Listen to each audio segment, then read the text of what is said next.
always appreciate some of the records too. I'm leaving you a microphone. Here you go. I've already been, I'm sure, spitting who knows what into this one. Here you go. Mike Kalis, everybody!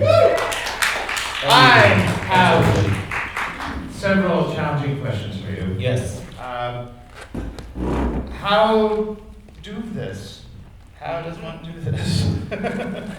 Well, okay, it's basically the filmmaking process backwards. I start with the footage. I can't really make a story of anything that I don't have footage for. So I spend a lot of hours combing through everything I've got, everything I can dig up, anything that's weird, whimsical, wonderful, bizarre. I recognized a couple in there. I decide, okay, I want to use this. I need to figure out some way to fit this into the story. And then once I've kind of assembled or configured some kind of a story that hopefully makes sense, although I'm not sure that this one really does, then I edit a rough cut of the footage together, and then to that I kind of write a screenplay, and then record the voices, and then lay the voices into the footage. And sometimes it kind of syncs up and sometimes it doesn't. But hopefully by the end we've got some semblance of a story and something that's more entertaining than if you just watched the original source films, which are kind of dry. And that's it. So that's why I call them green movies, because they're recycled, made completely out of recycled material. And the idea is to just kind of repurpose and ideally, make something new out of something old. This one might be a little bit more complicated than I can imagine, but so storytelling.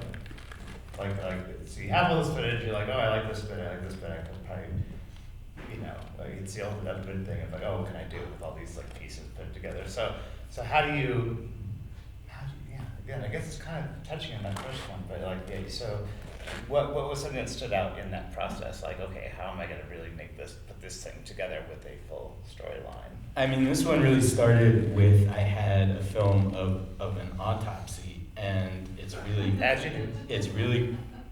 graphic and it's gruesome. I don't even show the worst parts in this, but it was an autopsy. The guy happened to be African American. He happened to have a bullet in him, and that's when I was like, okay.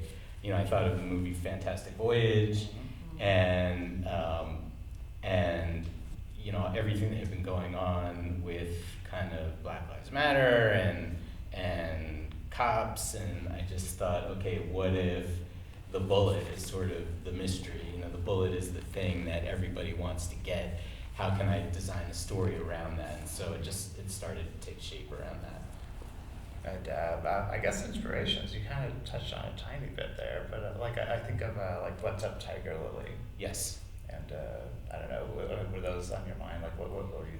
Yeah, I mean, What's Up, Tiger Lily? For anyone who doesn't know, it's a Woody Allen film from '65 or '6, I think, and he took a Japanese gangster movie and just erased the soundtrack and dubbed it in with all new sort of comedic dialogue.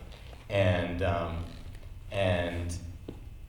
didn't want to just do that. I guess the way that I tried to be different was to cobble together, with this film, I used 300 different source films, and for some of them I used 1 second, but to try to take all these disparate sources, and you can tell some of it fits together well and some of it obviously doesn't, but I feel like if you set the tone in the beginning that this is what it's going to be, that people are usually really cool about it and will go along for the ride, and so it's definitely not supposed to be perfect. Yeah. I guess in sourcing all this stuff, I'm thinking about the idea of fair use and versus what's out of copyright, what isn't. There's a major film I think is still in theaters right now. What's it called? The two Canadian fellas who just made a movie. Nirvana, the band, the show, the movie. Oh yeah, I've heard of it. I haven't seen it. But they actually do use, but without they didn't get any permission for anything. got arrested once, like during the filming, but they used a lot of footage from Back to the Future, and they were able to get away with it so far in calling it a parody. So their story slightly mimics that. Yeah. And so they said, okay, we were able to get away with this with our lawyers. Told us that we can get away with this through parody by doing all this. I'm guessing you can kind of trip around with all that. I mean, I'm afraid of all that stuff. Everything in this movie is public domain, which means that I don't even have to do fair use because there's different laws that make something public domain. Some of it is just by nature of what year it was produced. Anything right now before 1930 is automatically public domain. Some movies like Night of the Living Dead famously were not properly copyrighted, so that kind of fell into the public domain by accident. But one great law that I love is that anything produced by the United States government, by the federal government, is automatically public domain. So the US government produced a lot of weird shit. And that's what most of this stuff is. It's like weird training films and everything from like don't take LSD to how to fire whatever the new like weapon system is, and so all that stuff is very solidly fair to use. I own it, you own it, everybody in this room owns it. And so I considered it my patriotic duty to not only use it, but to use it as a way to criticize and make fun of the government, which is really what this film is trying to do. Yeah. Somebody said that this movie makes fun of racists and everybody else, and I felt like that was kind of a good That's the tagline, makes fun of racists and everybody else. There you go. What's down the barrel? What are we looking at next? Well, I am actually, I wasn't going to do another one because I kind of like blew my load with this film by using like every possible scrap of footage that I could find. But in my search for footage, I found a lot of stuff from the 90s, basically, like shot on video that I just started to kind of get into and appreciate that look. So I'm working on a new one now. It's so weird. It's like that oversaturation. Yeah. This one is totally different. It's a surfing Hawaiian drug smuggling adventure. It's called Hawaii Hawaii. And it's your heart ticket to Hawaii. Yes, it's very much out that way, and hopefully it'll be done this summer. Oh, very cool. I'd like to turn this over to you guys. We have a question right here. The young gentleman with the glasses, and he's got a hat that says The Thing on it, and a shirt that says it's Pussycat Theater, and the shirt's black, and you're wearing blue pants. Yes, you. So you mentioned the voice actors. Who are some of the voice actors? How did you find them, and how many did you have? It seemed like you had a lot of voices. Yeah. So did some people do multiple voices? One thing that I love about making films this way is that it affords me to have all this crazy stuff in it that any independent filmmaker is told don't do. Like, don't have a big cast, don't have kids, don't have animals, don't have explosions, don't have crowd scenes, and I was able to do all that. But because of that, I have a cast of thousands, and so I did need a lot of voices. So yes, I've made two other of these before. One called Sex Galaxy, one President Wolfman. Oh, I've seen Sex Galaxy. Yeah. So I've seen President Wolfman. Yeah. So I kind of have a little crew of voice actors that I've worked with over the years who do like 30 distinct voices each, and so it makes it a lot easier. I also did a lot of voices, and I did use some voice changing software to do the performance, so that was kind of interesting. There's no AI though in the movie. I will say that. If you didn't figure that out, there's not even intelligence. Never mind artificial. Oh, anyone else out there?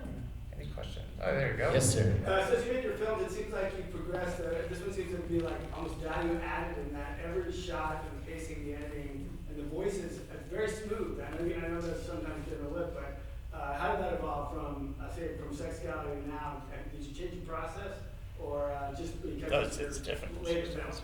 Yeah, I didn't. I mean, I think I don't want to say I got better at it, but I mean, it was really, Sexuality was really just an experiment. Like, is this even going to fly? Or are people just going to... Shots take longer, too. Yeah. And that was sort of like more of a 50s thing. And so, this one, I really wanted to do more like blaxploitation, 70s, and have it just move a little quicker. And, I learned a lot from those other ones that, also just to throw in more jokes. It's like, it's funny because, it's like if you have like 8 a joke a second, and half of them or even a quarter of them people kind of laugh at, like, that's still not bad, So you just have to try everything.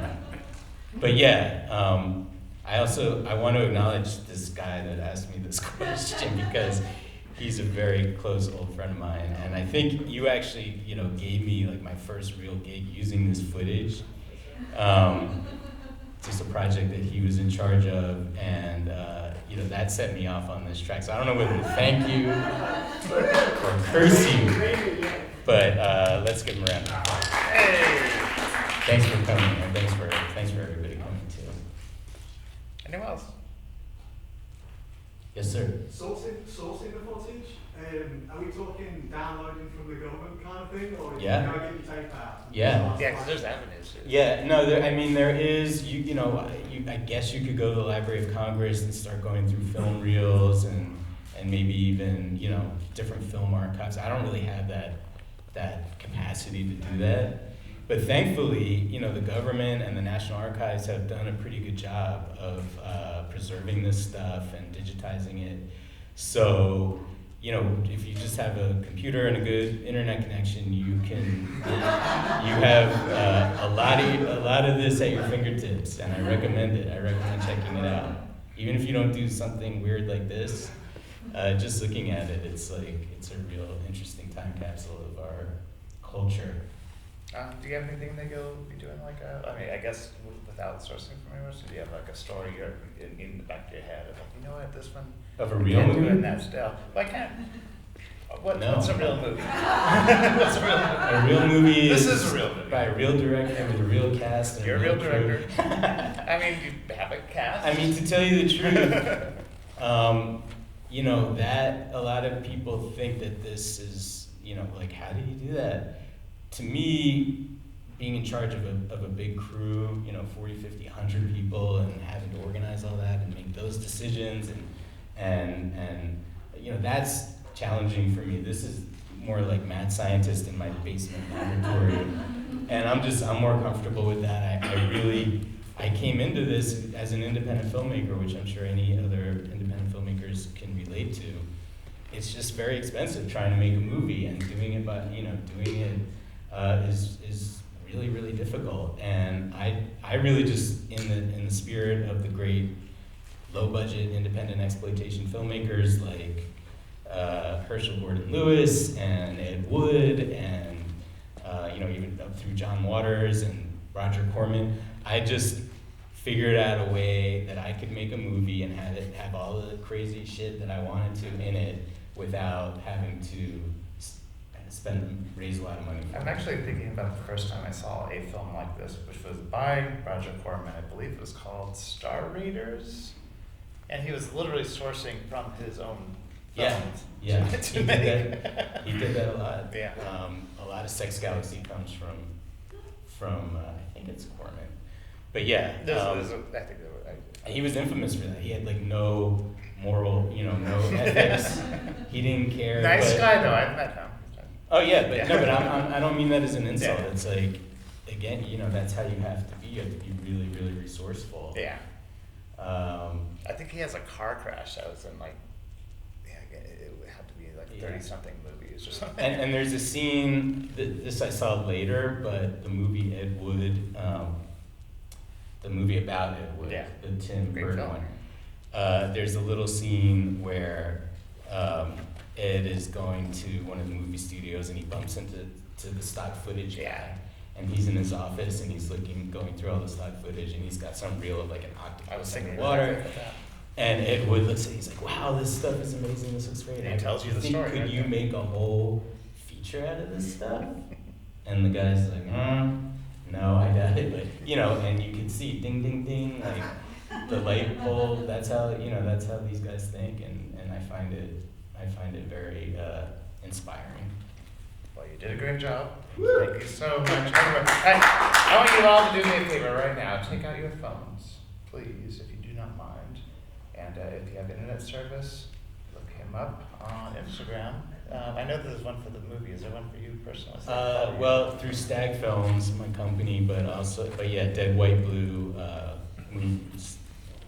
whatever that is, line movie, is where you can find me. What do you call that? Underscore, yes. yeah. Yeah, so Dead follow- White Blue movie. Follow her now, because that's what we do. We all follow each other. We want I'm you to- probably following all of you There you go. already. I know you are. But hey, I do want to thank you, Chris and Eric, and the theater and the festival, and I really appreciate you guys for coming out. It's difficult to get people to come out to see independent films nowadays, and so it really makes a difference, and we appreciate it. Thank you so